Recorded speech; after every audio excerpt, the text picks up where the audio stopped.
بسم اللہ الرحمن الرحیم۔ السلام علیکم۔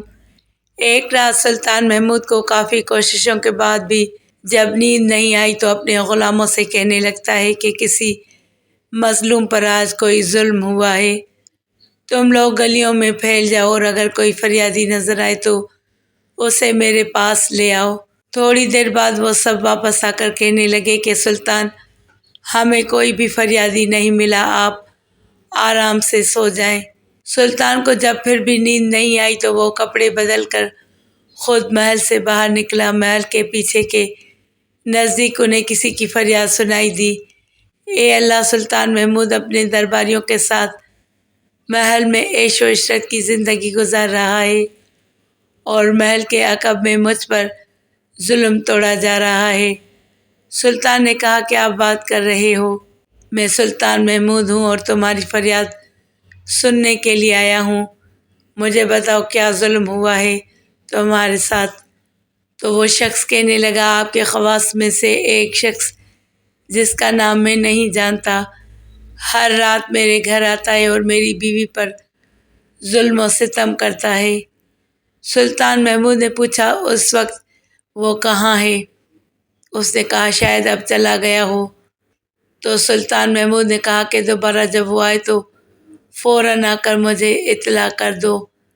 پھر سلطان نے محل کے دربان کو وہ شخص دکھایا اور کہا کہ جب بھی دربار آئے تو اسے سیدھا میرے پاس لے آنا، اگر میں نماز کی حالت میں بھی ہوں تو پرواہ مت کرو۔ اگلی رات وہ شخص سلطان کے پاس آیا اور بتایا کہ وہ شخص اس وقت اس کے گھر میں ہے۔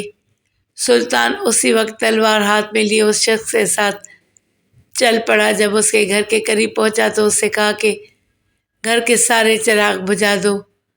پھر اندھیرے میں ہی اس کے گھر میں گھس کر اس شخص کا سر تن سے جدا کر دیا۔ پھر سلطان نے حکم دیا کہ چراغ روشن کرو۔ اس شخص کا چہرہ دیکھا اور سجدے میں گر پڑا۔ پھر گھر کے مالک سے کہا، اگر کچھ کھانے کو ہے تو لے آؤ، مجھے سخت بھوک لگی ہے۔ تو اس شخص نے کہا، آپ جیسا سلطان مجھ غریب کے گھر کا کھانا کھائے گا؟ تو سلطان نے کہا، جو کچھ بھی ہے لے آؤ۔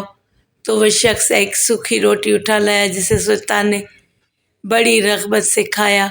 وہ شخص سلطان سے پوچھنے لگا کہ چراغوں کو بجھانا، سجدہ کرنے اور روٹی طلب کرنے کے پیچھے آخر کیا ماجرا ہے؟ سلطان نے فرمایا، میں نے جب تمہاری داستان سنی تو سوچا کہ میری سلطنت میں ایسا ظلم کرنے کی ہمت صرف میرے کسی بیٹے کو ہو سکتی ہے۔ اندھیرا کرنے کو اس لیے کہا تھا کہ میری شفقت میرے انصاف کے راستے میں حائل نہ ہو جائے۔ چراغ جلنے پر جب میں نے دیکھا کہ میرا بیٹا نہیں ہے تو میں سجدہ شکر بجا لایا۔ کھانا اس لیے مانگا کہ جب سے مجھے تمہاری مصیبت کا علم ہوا ہے، اللہ کے سامنے قسم کھائی تھی کہ جب تک تمہیں انصاف نہیں مل جاتا میرے اوپر روٹی حرام ہے۔ اس وقت سے اب تک میں نے نہ کچھ کھایا تھا نہ کچھ